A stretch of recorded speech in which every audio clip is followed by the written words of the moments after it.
twos. So this is how you use a mascara. This is the Carbon Black Voluminous Mascara. So you never want to pump your mascara because that puts air in there and it adds bacteria in there. So you just want to make sure you like kind of twist it so you can get all that extra goodness on there.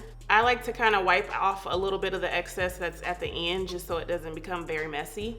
So you start at the base, pull it through, and I usually will put on one coat on one eye and then go to the next eye just to make sure that it dries, and then I can add more and just keep building it up. And then for underneath the lash, some people like to use the point. I kind of like to use the whole brush, and I just go under. But sometimes a little excess will get under and it gives you like a little smudge. I kind of like that. And sometimes once it starts to dry, you might have to kind of wiggle it through a little more just to make sure it's not getting a little chunky.